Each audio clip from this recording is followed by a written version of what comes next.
Hello and welcome to World Today. This is Jeff Johnson, and today we are talking about US and China Cold War. Donald Trump and Xi Jinping both are focusing on ramping up domestic support in the wake of the coronavirus. The patience is rapidly falling out of US-China relations. And few in either Washington or Beijing seem in the mood to stop it.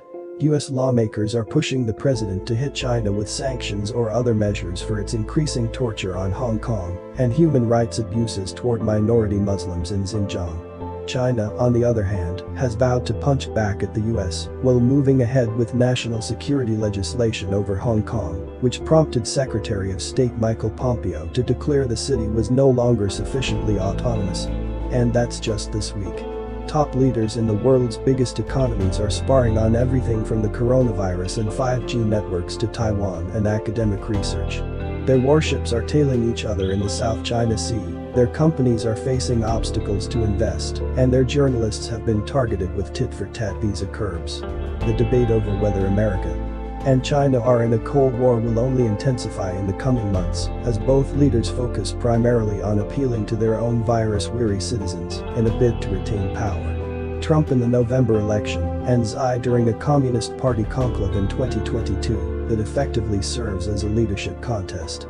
There is no off-ramp for the moment for the US and China, for the pretty obvious reason that neither is looking for one, said Richard McGregor, a senior fellow at the Lowy Institute in Sydney and author of The Party: The Secret World of China's Communist Rulers. The US feels it is playing catch-up and muscling up to Beijing, a debate that will only be sharpened in the presidential election year. And China under Xi is programmed not to take a backward step. Officials in both capitals occasionally still pay lip service to cooperation. At a briefing in Beijing to conclude China's annual legislative session, Premier Li Keqiang said both sides should cooperate and respect each other's interests. "We have all along rejected a Cold War mentality," Li said. Decoupling between the two economies will do neither side any good and will also be harmful to the world. Still, political pressures in Washington and Beijing are quickly making it unpopular to call for a détente. Trump, who won the 2016 election on the back of a campaign strongly critical of China, has made ties with Beijing a focal point in 2020. He sought to blame the virus on Beijing, said he didn't want to speak with Xi, and claimed the US would save $500 billion if it cut off ties with China. Trump has also sought to paint former Vice President Joe Biden as soft on China, prompting the presumptive Democratic nominee to also ramp up the rhetoric against Beijing. The anti-China measures that have been voted on recently in the US Congress have all enjoyed near unanimous bipartisan support.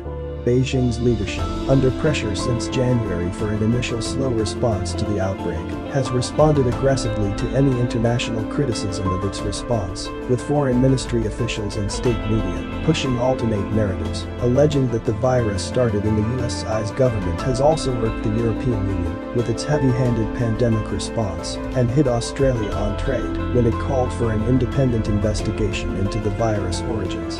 The rhetoric with the US is becoming so heated among China's hawks that some in Beijing are contemplating worst-case scenarios like nuclear war. Gao Shikai, a former Chinese diplomat and interpreter for ex-Chinese leader Deng Xiaoping, said it would be suicidal to expect that any armed conflict between China and the United States will be contained in conventional sphere for long. Getting along with each other is the only realistic and honorable option between China and the United States, Gao said.